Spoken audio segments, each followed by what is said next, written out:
All right, so are you ready to dive into some seriously messed up cases of wrongful conviction? Oh, yeah, I am. After reading Framed My Faith in the Justice System, let's just say it's a little shaken. Mine too, and you know what's crazy? What's that? It's not just like these outlandish stories you see on TV. These are real people, real lives, completely derailed by a system that, well, sometimes gets it wrong. Yeah, and Framed, it doesn't pull any punches. It throws you right into these cases, each one more unbelievable than last. Exactly. So we figured instead of giving you a boring law lecture, let's give you a taste of what this book is all about. Think of it as like a trailer for Framed, just enough to pique your curiosity. A sneak peek into the world of wrongful convictions. So where should we start? Hmm. How about the Norfolk Four? Oh, yeah, that's a good one. Four sailors accused of a brutal murder seems pretty open and shut, right? Yeah, you'd think so. Naval base, a murder must be one of the sailors. But then Grisham and McCloskey, they peel back the layers. And you see just how twisted this investigation really got.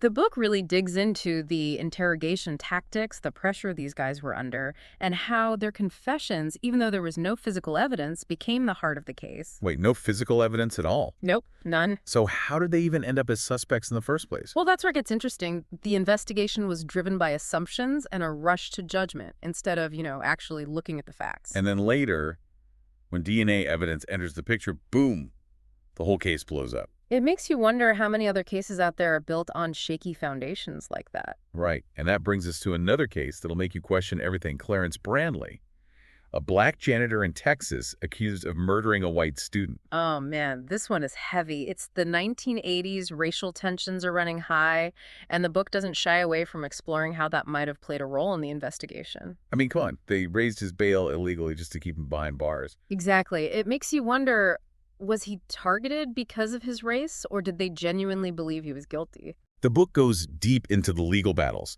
the evidence or lack thereof that was used against Brandley, and how his lawyers fought like hell to prove his innocence. It's a story of resilience against a system that seems rigged against him. Okay, so we've got questionable investigations, possible racial bias. I'm already hooked. What else is in store for us in Framed? Well, remember how we talked about DNA evidence? Yeah. Get this. There's a guy who pops up in multiple cases, Dr. Stephen Hain.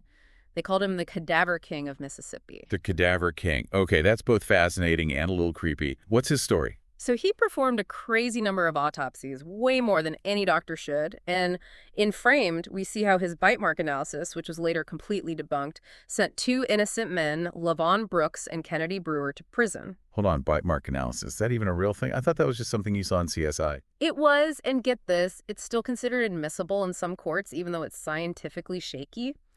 The book shows how flawed forensic science like this, presented with this air of authority, can have devastating consequences. Okay, now that is terrifying. If something as unreliable as bite marks can land someone in prison, what hope is there? That's the power of this book. It makes you question, it makes you think, it makes you realize that the justice system, while it aims for fairness, is still prone to human error bias and sometimes even outright manipulation. Okay, I'm ready for more. Hit me with another case. What else did Grisham and McCloskey uncover?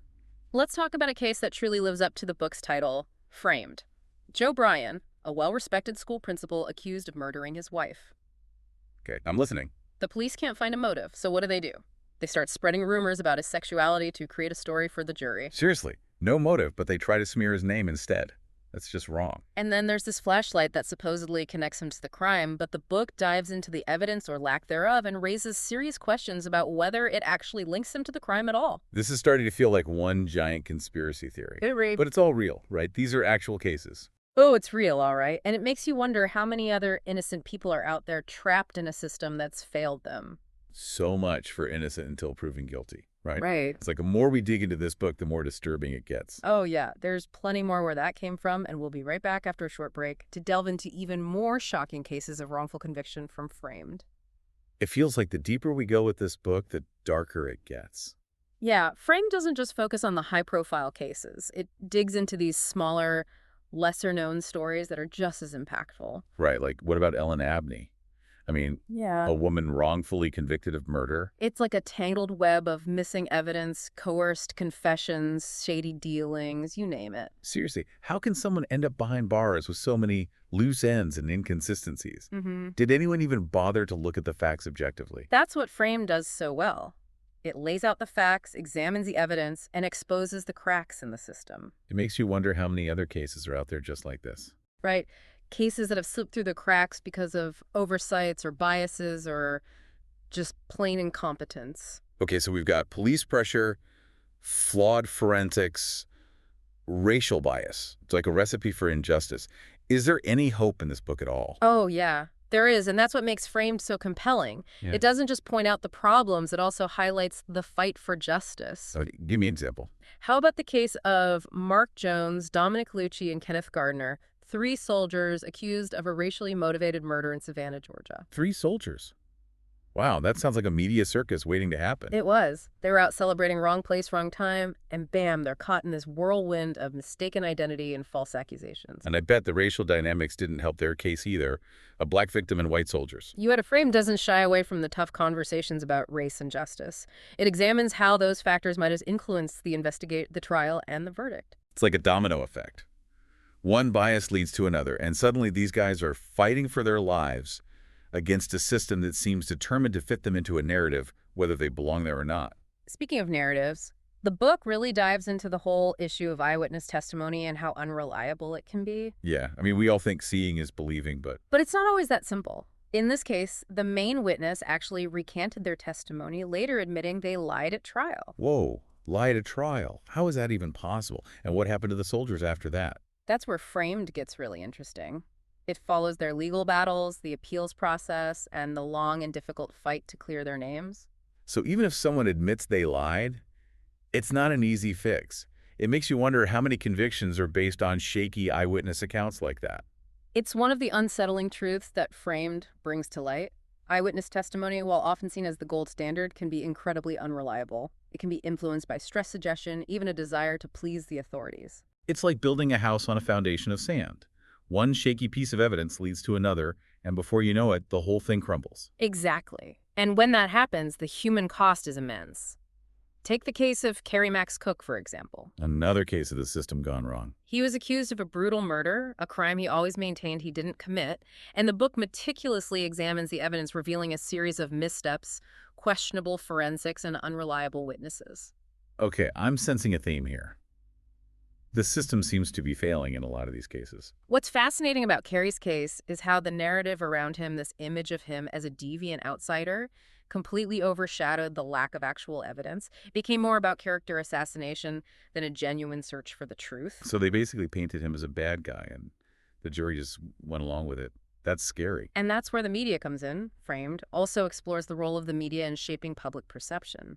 Headlines screaming sex slayer details of the crime splashed across newspapers. It all creates this frenzy of fear and outrage that makes it almost impossible to get a fair trial. It's like someone's already guilty in the court of public opinion, even before they set foot in an actual courtroom. Exactly. And this theme, this pressure to get a conviction to close the case, to appease the public's demand for justice, it runs through so many of the cases in Framed. It's like this invisible force pushing the scales of justice in the wrong direction. It's like investigators get so focused on finding someone to blame that they lose sight of the truth. Exactly. They get tunnel vision and miss important details, or even worse, ignore evidence that doesn't fit their theory.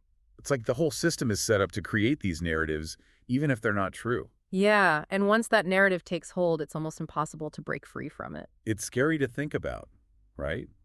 That the very system meant to protect us can sometimes be the one that fails us the most. And the consequences are devastating. Lost years, families torn apart, this constant fight to clear their names. It's a burden they carry even after they're finally exonerated. Speaking of exoneration, we've talked a lot about flawed investigations, unreliable witnesses, media frenzy, but what about confessions? I mean, if someone confesses, that's pretty much a slam dunk, right? You'd think so, right? But Framed really digs into the psychology of false confessions. How someone under intense pressure facing these relentless interrogation tactics might admit to something they didn't actually do. I can see how that could happen. You're exhausted, you're scared, maybe you even start to doubt your own memory. Exactly, and the book has some chilling examples of this. Like the case of Jerry Paul Francis, accused of robbery and murder. Okay, tell me about it. He confessed, but later it came out that the police had coerced. That confession even offered him bribes to implicate others. Bribes to implicate others. So not only did they pressure him to confessing, they tried to drag other people down with him. Yeah, it's a messed up situation. Right. And his case also highlights another tactic that Framed explores jailhouse informants, people facing their own charges, willing to testify against others in exchange for a lighter sentence. Wow, so it's like a whole system of manipulation and coercion.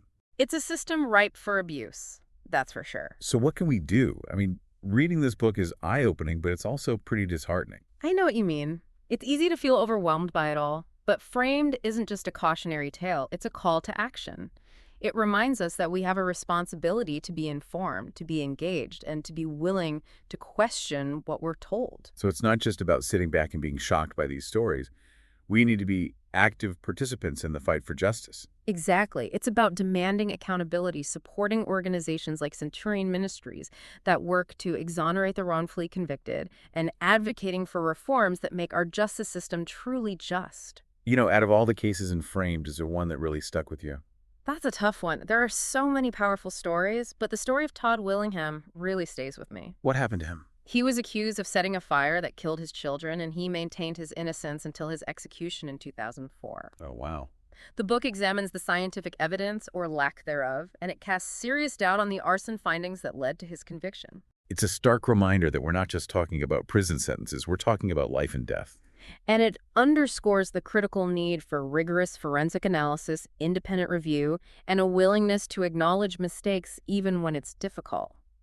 Well said. I think that's a good place to wrap things up with a sense of responsibility and a call to action. Absolutely. Framed isn't just a collection of stories. It's a challenge to each of us to be more informed, more engaged, and more committed to making sure that justice is truly served. It makes you think, if these cases can happen, could it happen to anyone? What safeguards do we need to make sure that justice is really being served? That's something for everyone to consider. So to all our listeners out there, do yourself a favor and check out Framed. It's a powerful read that will challenge your assumptions and leave you thinking about these issues long after you finish the last page. And remember the pursuit of justice. It's a journey, not a destination. We all have a role to play in making sure our system lives up to its ideals.